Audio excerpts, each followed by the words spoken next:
In this segment, Stephanie Miller welcomes Carl Frisch. Together, the two take a look at the growing Republican field for president and debate if anyone can win the nomination that's not named Trump. Here's Stephanie. I mean, this is Twitter where disasters thrive. If Fox News is calling a disaster, if Republican pundits are calling it a train wreck, I think it's safe to say that, he's going to have to break out those white boots for another,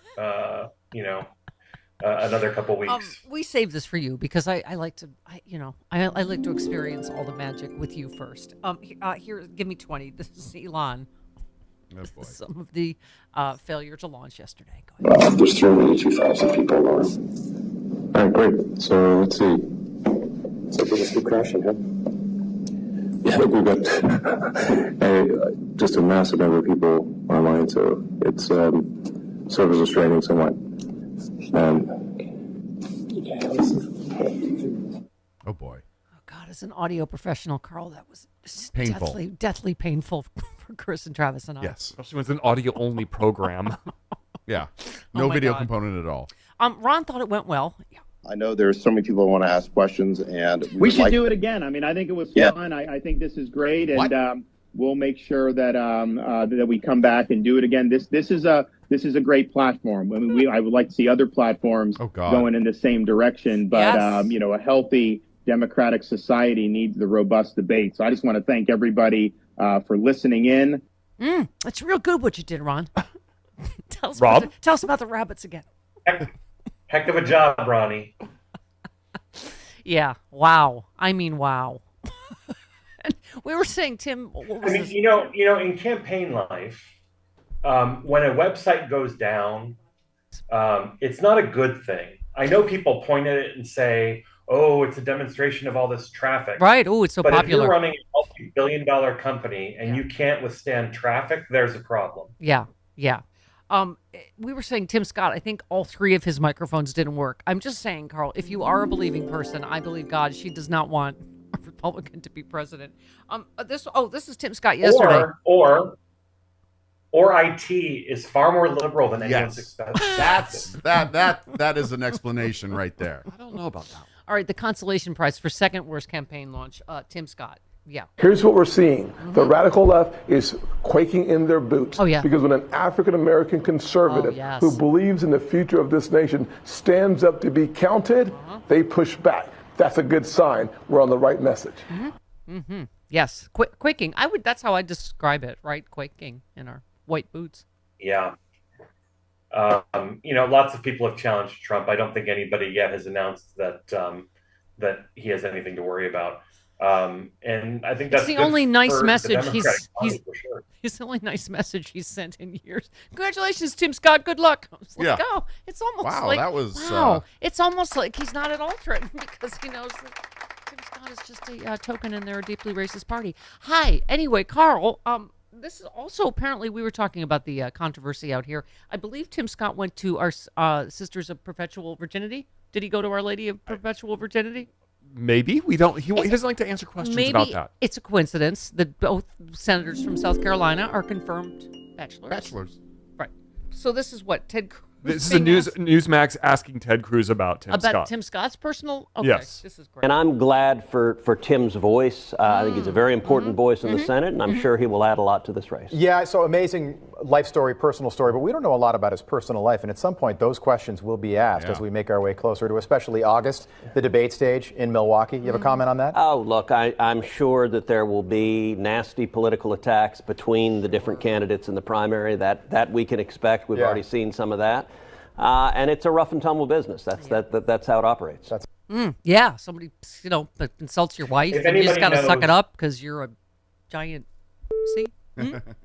If anybody knows about rough and tumble, it's the Zodiac killer, whose father killed Castro. Yes. So, and whose wife is a hound dog, according to Donald Trump. Yeah.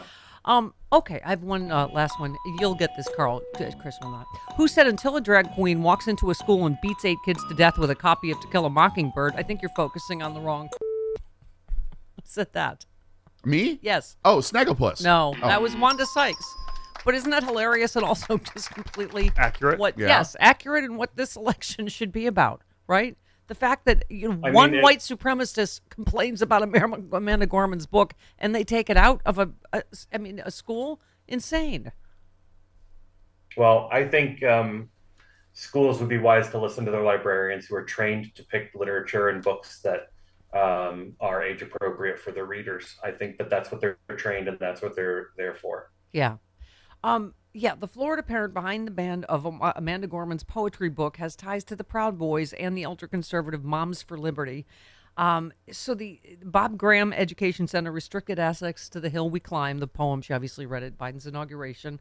After Daily Salinas complained that it was inappropriate for children, she immediately stated the author was Oprah Winfrey. The foreword was by Oprah Winfrey. I don't know maybe she's never read a book to know that the foreword is written by someone else. Well, if you never get past the foreword, maybe you never know who the author is. Right. That's true. Yeah. That's true. The Miami Lakes School also pulled 2 other books, The ABCs of Black History and Love to Langston, from its elementary school shelves after Salinas complained about them as well. Yeah, she was complaining about The Hill We Climb. She said it's not educational and has first of all, she said that incorrect grammar. She said it's not educational and have indirectly hate messages. Okay, so she's obviously never written a book because that's improper grammar. But where have you read The Hill We Climb? It's beautiful. Where's the hate? It's the opposite, isn't it? No, I mean that's part of the problem here is that this attack on our libraries, which seems to come every decade or so. Yeah.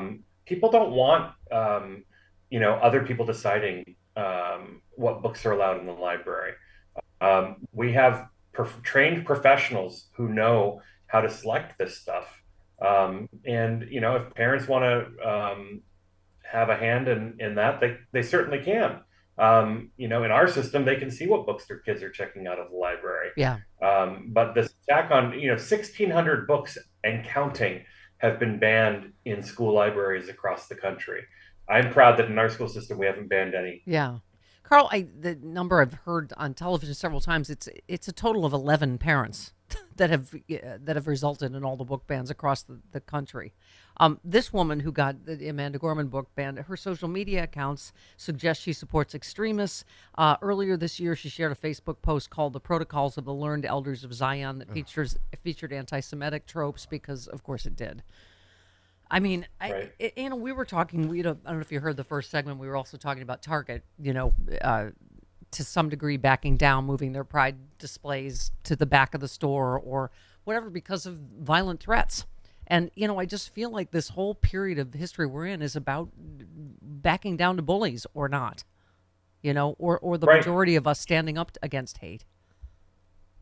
Well, and I mean, now is the time for everybody to stand up for their LGBTQ friends, family, and loved ones. I got endorsed recently by FCPS Pride, which is the local pride organization here, and on cue, the anti-equality zealots came out of the woodwork calling me a groomer. Sure. So this is what we're up against, and the only way to defeat it is defeat it at the ballot box. Yeah. To show that we don't support this kind of hate. Or go to mooksforcarl.com to show we can stand up to this kind of hate. Let's talk about happier things. This was the breaking news this morning. Who knows? I think Harry Littman said, I'll believe it when I see it. Mark Meadows is rumored to be cooperating with federal investigators looking into Trump's efforts to overturn the election, which legal experts say could be ruinous for the former president. A source connected to Trump told CNN they've heard rumors that Meadows may be cooperating with federal investigators or possibly as a target of the criminal probe himself.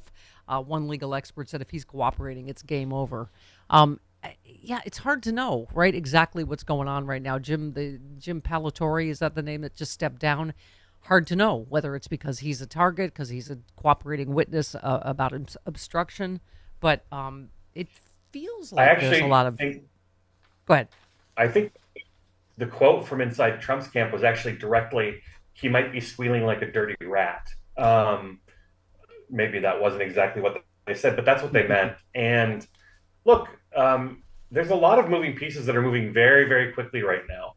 here with Meadows, but you've also got, Trump's lawyers resigning and the ones that are left sending hurried letters to the attorney general. I mean, all of these things point to the trap getting tighter, and the likelihood that Trump is going to be facing more indictments. Yeah, absolutely. Well, Empty Wheel, who's great on Twitter, said if you want to sit down with a prosecutor pre-indictment, you go to the prosecutor, not his boss, who is recused precisely because being more involved would be politically inappropriate. The letter is in part an attempt to politicize something that Garland depoliticized. And, further, people are saying, and you also don't post it on your social media. Yeah. You send a private letter if you're So, yeah, I mean, everything points to that he's going to be indicted, and they're just trying to, they're already talking about how to fundraise off it again, right? One of the other things that I've heard legal experts talk about is how this is what you do when the prosecutor's already decided what they're doing. You try to go over their head. And so if that's where we're at, then it's imminent. Yep, absolutely. The best thing to do is mooksforcarl.com. That's right. That's what I'm told. Yes. It's the only way to fix America. Show the haters that you don't support hate. Go to mooksforcarl.com. Our deadline's on June 8th.